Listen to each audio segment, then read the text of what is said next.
Olá, tudo bom? Eu me chamo Keliane Pinheiro.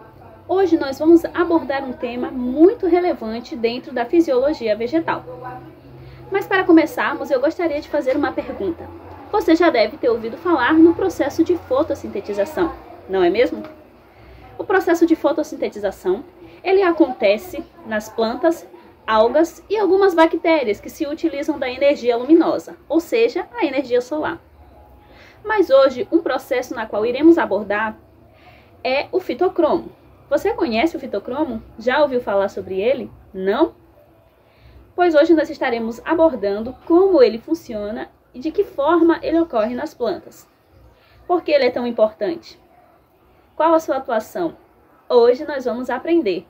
Então fique ligado conosco, nosso colega Joelson vai dar mais detalhes acerca desse assunto. Então, vem com a gente.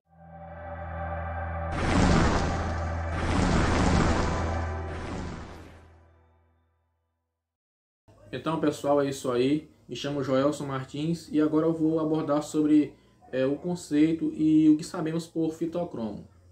Fitocromo é um pigmento azul, é responsável pela percepção da luz e ele ajuda a planta a ter floração. E ocorre em doses muito pequenas. Isso ocorre nos meristemas. Quando o fitocromo entra em ação, ocorre a floração da planta. A floração ocorre, portanto, a partir da transformação de um meristema apical vegetativo em um meristema de floração. Estudos afirmam que os fitocromos foram extraídos inicialmente de plantas pequenas e de baixa incidência de luz. As plantas que dependem do fitocromo por conta disso, elas têm uma curvatura apical frágil, elas são pouco desenvolvidas as suas folhas e também são um pouco amareladas.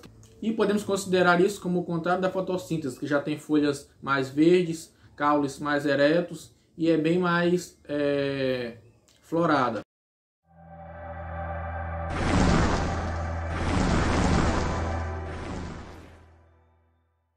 Bom, o nosso vídeo, bem como a nossa prática, ela foi feita direcionada para os professores do ensino médio e também do EJA, para que pudesse facilitar a forma de educação voltada para as disciplinas de fisiologia vegetal, bem como de botânica, porque nós, como sabemos, são conteúdos bem densos, então a partir dessa prática haverá uma interação com os alunos de forma direta e eles poderão aprender estes conteúdos que às vezes são deixados para trás por conta de sua ampla complexidade.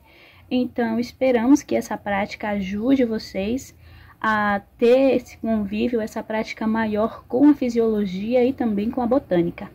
Então, fique com a gente, vamos aprender junto essa prática e realizar também para que nada se perca aí durante esse ensino a respeito da botânica, certo? Então, a gente fica aí junto com você.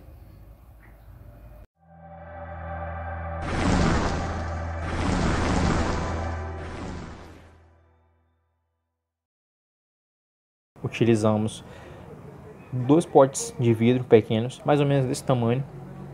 Também utilizamos 2 mudas de uma planta chamada aranto e terra preta. Nós colocamos a terra dentro desses potes e logo depois colocamos as plantas em ambos os potes. O primeiro pote deixamos exposto ao sol. O segundo colocamos em um local onde havia baixa incidência de luz, em um local escuro. Bom, após isso, a gente montou uma tabela onde a gente ia comparar os dados de ambos os potes, dos dois na verdade. Bom, para que essa comparação fosse feita, a gente tirou fotos deles, de ambos os potes, utilizando celular e câmera fotográfica. E a gente pôde observar ali, de certa forma ali, qual planta estava se desenvolvendo mais rápido, ou qual não estava se desenvolvendo. A gente pegava isso e colocava isso na tabela, essa informação aí. A gente utilizou também o WhatsApp como meio de comunicação entre a equipe, e onde a gente deixava esses vídeos e imagens lá expostas para que todos olhassem e desse sua conclusão de qual planta estava se desenvolvendo, qual não estava, o qual estava indo mais rápido do que a outra. A gente viu tudo isso aí, para que a gente pudesse fazer o nosso trabalho, um trabalho bem feito, é claro. Utilizamos esses meios aí.